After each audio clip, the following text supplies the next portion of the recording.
eu tenho uma plataforma infinitamente menor que a sua, foi algo que era muito difícil no começo lidar com crítica, né? E era algo que ficava martelando muito na minha cabeça. E eu imagino você com uma plataforma muito maior. Hoje em dia você, então, mais maduro, você sente que você lida melhor, consegue botar as coisas no compartimento certo, separar?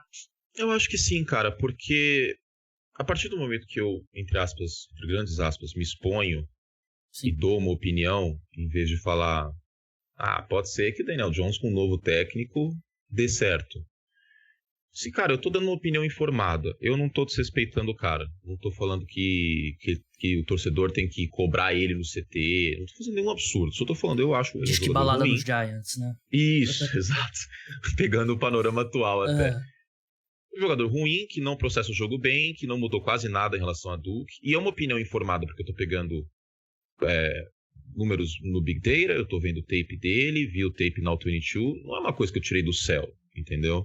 Mas aí vem, talvez, a maturidade, porque, por exemplo, quando em 2014 eu fiz aquela manchete idiota do Acabou a Dinastia, que os Patriots ganharam o quê? 3 Super Bowls depois daquilo? É a margem de erro do estudo de pesquisa. Foi 5 anos a diferença, mas tudo bem. 3 Super Bowls pra mais ou pra menos, né? A análise... Sabe qual o complicado, Gabriel? Eu vi a All-22 daquele jogo dos Chiefs, tá ligado? O que me ferrou foi a manchete. Foi o hot take, porque o texto estava todo explicado. Eu não pedia o Garoppolo no lugar, eu não falava que os Patriots não iam ganhar a AFC East, eu só falava, cara, esse time não vai ganhar o Super Bowl, não tem como essa linha ofensiva jogando assim. E tá muito esquisito.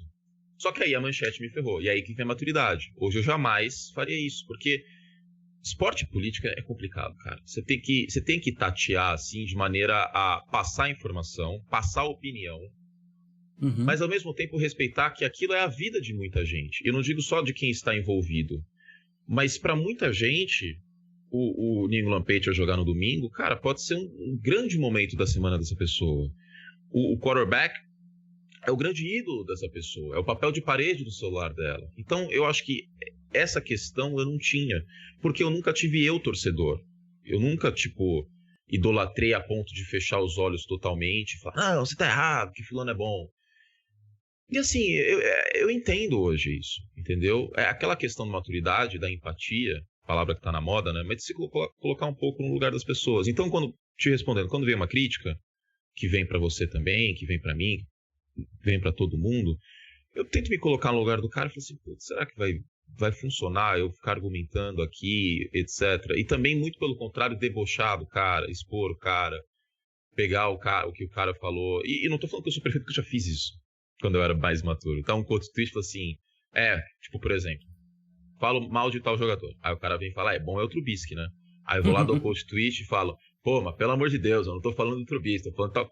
Vai adiantar alguma coisa? Vai. Então, assim, tem que saber lidar e saber entender que a crítica é o trabalho e não a pessoa física. E também entender que, pô, eu vou errar, cara, eu não sou perfeito, eu vou errar, e eu sempre fui muito perfeccionista. Então eu sofri muito sempre quando eu errei, vamos dizer assim. Agora eu acho que faz parte. Vou dar exemplo na posição de quarterback. Daniel Jones, cara, eu critiquei essa operação Iraque desde o dia 1. Paxton Lynch, desde o dia 1. Drew Lock, desde o dia 1. Mas tem vezes que eu critico o cara e ele vai muito bem. Por exemplo, o Drake London tá indo muito bem nos Falcons. Eu não esperava, sinceramente. Eu achava que ele não ia ter um bom trabalho em recepções, que ele ia fazer muita recepção com o corpo, como ele fez em USC, que ele não ia criar separação. Mas era uma opinião informada, era uma opinião com base no tape do cara. Entendeu? Eu vi os jogos dele em USC para falar isso. E às vezes eu elogio muito um cara que flopa em relação ao draft. Josh Rosen, por exemplo. Flopou. Então, eu acho que é entender que a gente não é senhor da razão.